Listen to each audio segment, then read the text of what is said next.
Eric, I'd like to speak with you a little bit about trying to achieve reconciliation in the Middle East, an area just filled with conflicts and difficulties. And very often it seems as though those conflicts have something to do with religious kind of factors. And it becomes very important to find ways to overcome the political problems and to achieve greater mutual harmony and understanding. In doing so, I'm happy to talk with you because you bring sort of a practical knowledge of the Middle East that I find very appealing. In other words, we read a lot of things in our papers and maybe intellectual analyses and what scholars are saying. And I appreciate your comments because, one, you grew up in Damascus, Syria, and two, you continue to have business contacts in the Middle East. So it seems as though you know that world from a practical side, in addition to which you speak Arabic and know something about the inner workings of the situations there. So that's sort of the premise of the program as I see it. So let's talk a little bit about the conflicts that we have. If we're going to do that, I mean, you can take the long biblical perspective on this thing. In other words, we have people claiming the same land, I suppose, is one way to think about all of this. The Holy Land, Israel, and especially the city of Jerusalem is important to all three religious groupings, to the Christians, to the Jewish community, and to the Muslims. And so that begins to set the stage maybe for looking at this conflict. If we look back at the Middle East conflict, we can go back to World War I when the disintegration of the Ottoman Empire took place.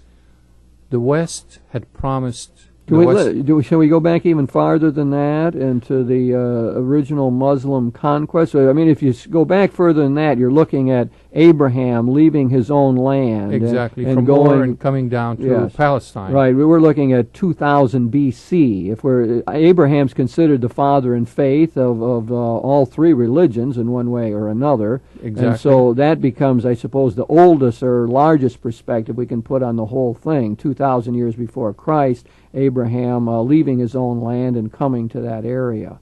Then also, I suppose, another date to get into it would be 1250 BC, when the Israelites, who had ended up as slaves in Egypt under the Pharaoh, left Egypt under the leadership of Moses and over an extended period conquered, as they called it, the Promised Land and took over that area. So maybe I take you back just a little farther than that. Yes, if we go back historically to the time of the Babylonian, to the Persian, and to the Egyptians, we know that the Hebrew people were taken to Persia, were taken to Babylon, were taken to Assyria, they were taken to Egypt. And now, this is after they conquered the Promised Land, and they're living in what is modern-day Israel, and then periodically they were taken over. In the 8th century, the Assyrians came in, and then in 586 the Babylonians came and conquered their land and took them into exile. And later on we see that the Roman Empire spread throughout that region and conquered Syria, and part of it was Palestine.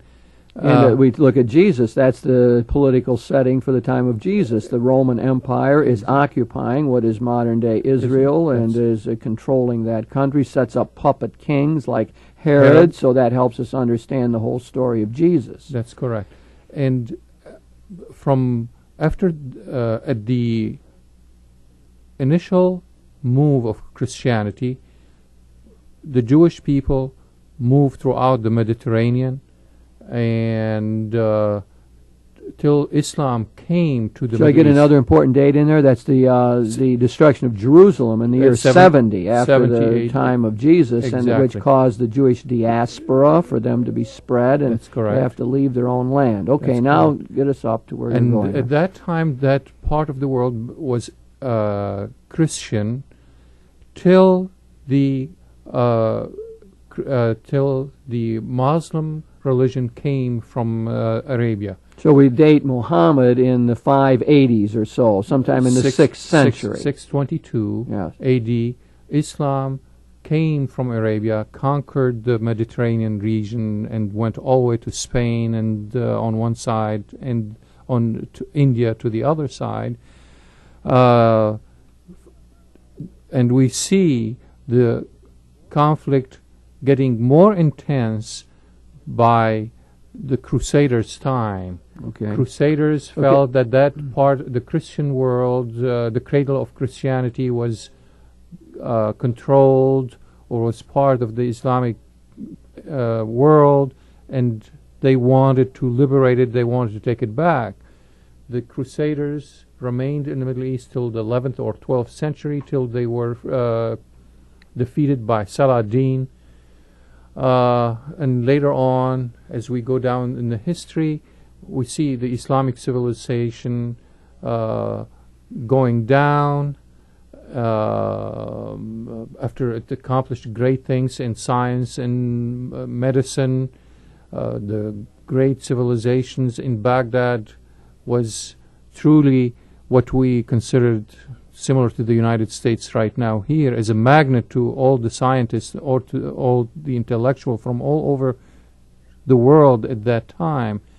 With the Turks, the Ottoman, later on, took command of the Islamic civilization or Islamic world, moved their center of power to Constantinople or Istanbul, modern-day Istanbul.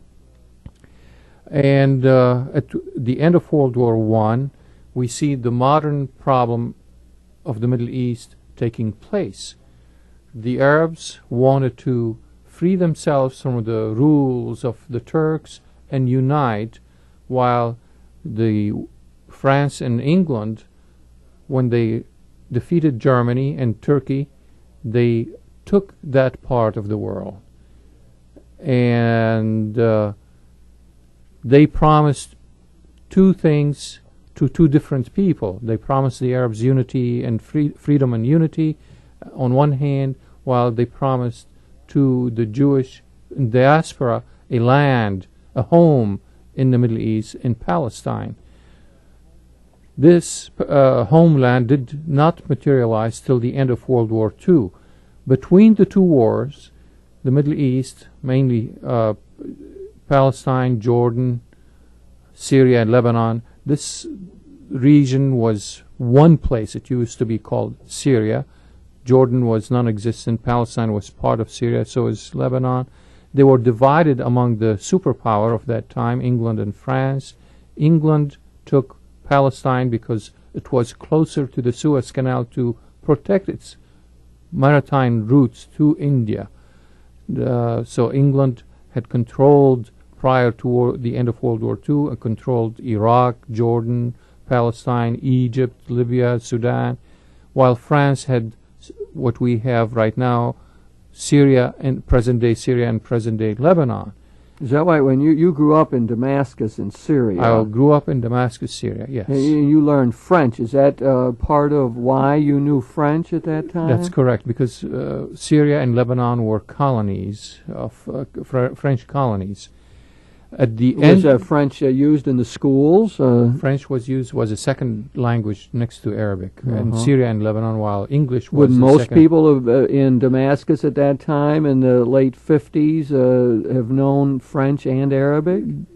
Arabic primarily, For sure, and yeah. Arabic and French was the second language. Second language. And it was taught in schools. Of course, right now we see English as the predominant language internationally as well as in scientifically. The conflict again came really to a head in 1947-48 when the British abdicated, left the Palestine, and the United Nations declared two states, one Palestine, or divided Palestine into two states, one Palestinian, one Arab, and one is Jewish. The conflict grew from that time on. It became not only Palestinian-Israeli, but became Arab-Israeli. And later on, we see it at the height of the Khomeini period, to an Islamic Jewish or Judeo-Christian and Islamic conflict. Now, what I like to see, and I advocate all along, that we got Well, let's make sure we have hold of this history now. So let's the key dates are in the current conflict are 1947 and 48. So that That's is really a matter of the United Nations work, That's correct. declaration, That's and correct. the establishment of modern-day Israel. That's correct. And there, at that time, there was a Zionist movement around the world that dates back to the turn of the century, really, which kept pushing for a modern-day Jewish homeland. Franz Rosenzweig was a person associated with Martin Buber, and they were interested in this whole movement. So the Jews around the world were thinking about wanting their own homeland. And I think maybe just to throw out a theological dimension to this, in order to understand some of that conflict, I think we must understand the importance of land in Judaism.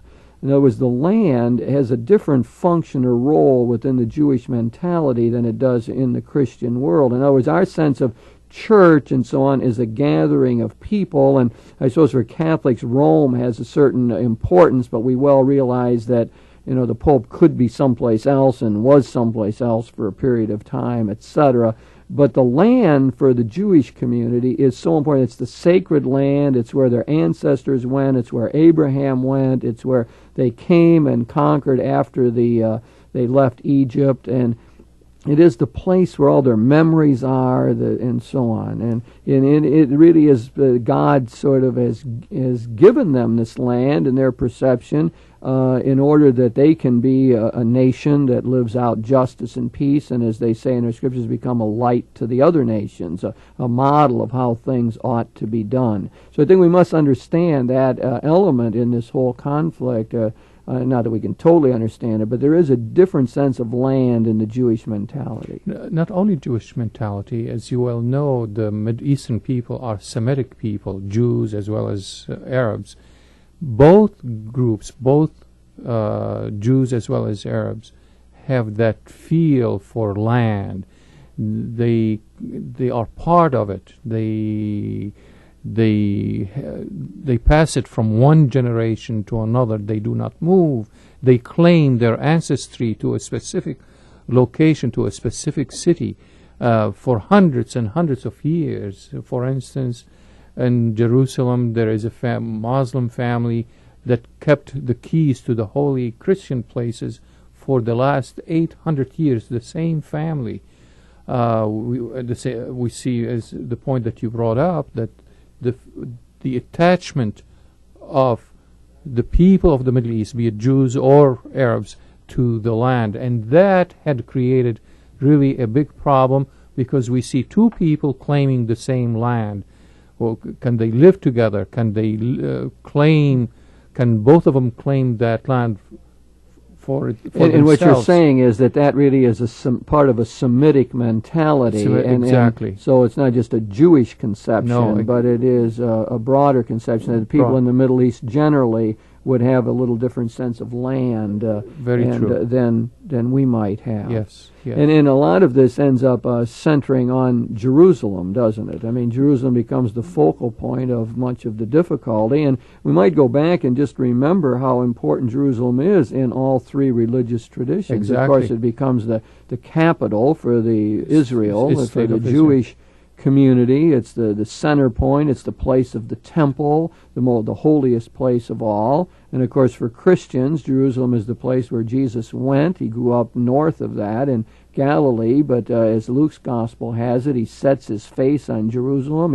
It's the capital. He has to go there to follow the will of God, to encounter the religious establishment, and there it is that he is condemned and executed. So that becomes holy for Christians. And then looking at the Muslims, many 6 centuries later, and the founding of Islam with the great prophet Muhammad, one of the ways in the Quran it talks about Muhammad's night vision when he is transported to Jerusalem and receives his great vision, and part of the whole dictation of the Quran from the angel Gabriel. And I think there's also a legend that Muhammad ascends to heaven from Jerusalem, That's right? Correct. That's correct. So there we see the amazing confluence of these three great religious traditions, three great monotheistic religions centering on the city of Jerusalem. I mean, it's no wonder that we end up with conflicts over the control of this central city. That's correct.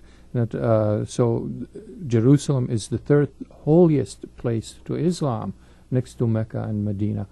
But the point that I like to see, Jim, is reconciliation between Arab and Jews to bring peace in the Middle East. It's been going on for the past, actually, since 1947-48. As you indicated, the history of the conflict goes back to the turn of the century at 1896, when Herzl wrote Das Judenstaat, or the Jewish state. Herzl. I had said the name wrong. Franz Rosenzweig was cooperated with Buber on the writing of the translating of the scriptures into. It's Theodor Herzl who wrote the Judenstaat, the Jewish state, due to the discrimination, due to the pogroms that were taking place in Eastern Europe then, and the conflict really got a great impetus, specifically at in Europe. The Nazi Germany. We know what the Nazi Germany done to many people, and specifically in the Holocaust, where we have millions of Jewish people been exterminated, and those who escaped found refuge in Palestine or other places. And later on, in 1948, the conflict of the Middle East became a conflict between the Palestinian people, or the indigenous Arab population of Palestine, and the Jewish people who were coming to that part of the world. Now, having said this, and seeing the conflict going on for the past almost 50 years, since 1948, people of the Middle East are tired of it, be it Arabs or Jews, and I'd like for one to see peace promoted, peace established among those people in the Middle East. Because if peace is established in the Middle East, the potential for growth, economic, environmental, scientific growth is unlimited. Jim, we can see the complements of each society in the Middle East to the others. For instance, in the Middle East, we see great natural resources, mainly the oil. On one hand, we have a great amount of population, millions of, almost 50, 80 million people on the Asiatic part of the Middle East, around with Israel. And Israel got a tremendous technological edge over the Arab countries. I see that the two people can complement one another and truly can transform the Middle East to an Eden on the face of the earth. So it is a rich place, and it's has a very great rich potential. I was thinking of the Jewish religious philosopher Martin Buber, who eventually broke with Theodor Herzl over this question of Zionism. Herzl took a much more political viewpoint of it all. Martin Buber had what I'd call a more religious, spiritual understanding of it. He wanted a revival of Jewish culture. He wanted the nation state of Israel to be a place where the Jewish understanding of life could really be made real, where the dream could be realized. And as I recall it, Martin Buber at the founding in 1947 and 48 really wanted a binational state. He wanted a separate grouping for the Palestinians. I think he recognized then that there was no solution to the problem unless each of the groups had their own land and could learn to live in harmony. As a matter of fact, he broke away from Ben Gurion, the founding father of Israel. But again, I like to stress the point that having seen these difficulties in the Middle East, I can promote, and I like to see myself as promoting the understanding among Arabs as well as Jews. On my trips to the Middle East, I keep conveying the message to the Arab people that there is a need, that a peace is attainable with the goodwill of both, from both ends. Although we can see hardliners on the Israeli side. We can see the hardliners on the Arab sides. But we in the United States truly can promote a peaceful coexistence, peaceful cooperation between the two nations, between the two people. They suffered enough, both of them, the Israelis, the Jewish people, as well as the Arab Palestinian people, had suffered for the past 50 years.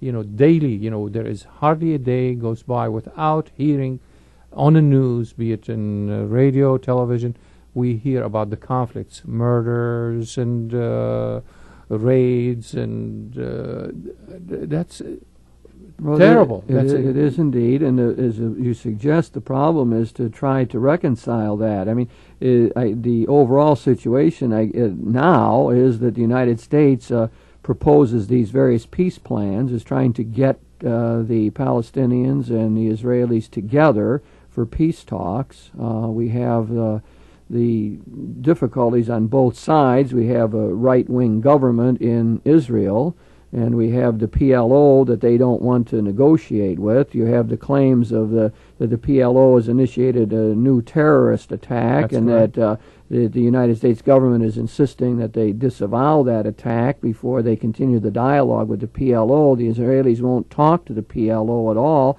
Palestinians say the PLO represents them. And so, I mean, we really have a most complex, difficult situation. I mean, I can sit here as a theologian and say, well, the three religions ought to get together. I mean, we have a common book. We have our father in faith, Abraham. We respect each other's prophets. Each religion holds out for peace and justice in the world. And we have so many things in common, especially our belief in one God.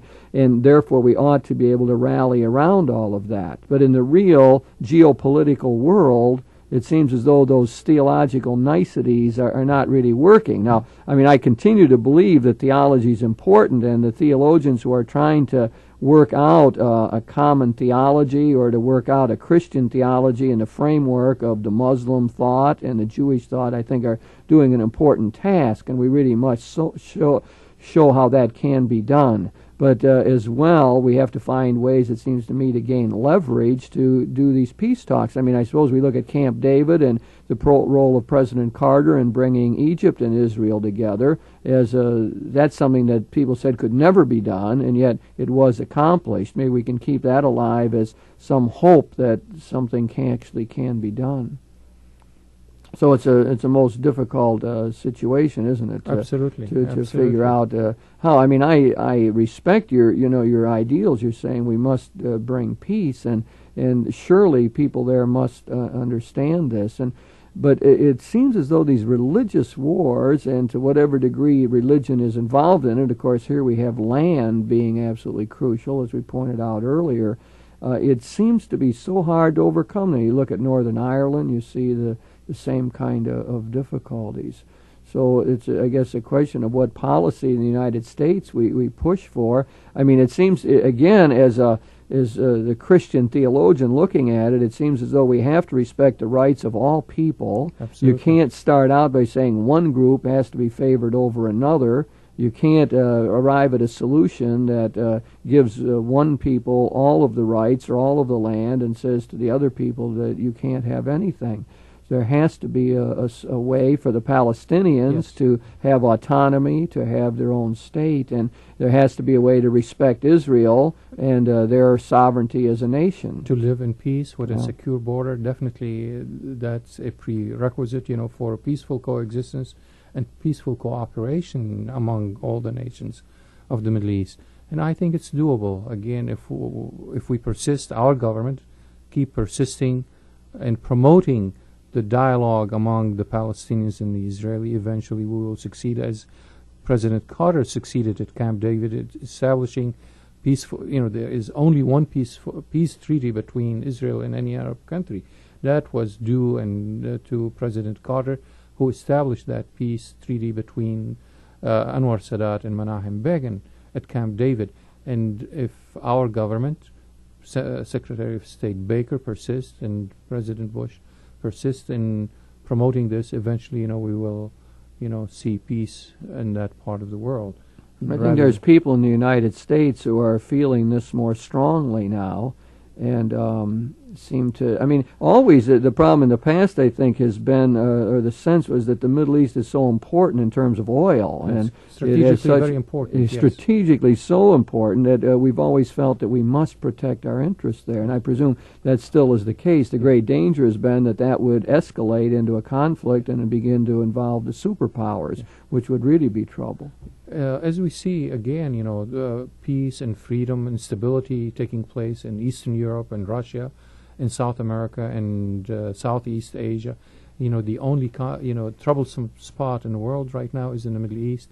So the superpower had their interest in, or promoting their interest in the Middle East, but right now we see the cooperation between the two superpowers, between the United States and the Soviet Union, and there is no need to promote the conflict or to have our surrogates initiate conflicts in that part of the world. The Russians, the Soviet Union, Gorbachev and Bush, I believe now that we have established that mutual understanding or peaceful coexistence, we can carry it on to the Middle East and establish that. Well, Eric, we've been talking about this situation in the Middle East and sort of a search for reconciliation there. I think the history is important to try to, it's a long and difficult, tortured history, and it has its important high points, but certainly since 1948 the conflict has been there, and it's a matter of figuring out what to do about that. From a religious perspective, our ideal is there ought to be peace, and there's a commonness in the religion that might help us to do that, but the political situation is most difficult. I think we did well in the analysis. I'm not sure how well we did in terms of any concrete proposals here for the Middle East, but it remains maybe part of our prayer life, really, that somehow in God's hands things become possible that don't seem possible for human beings.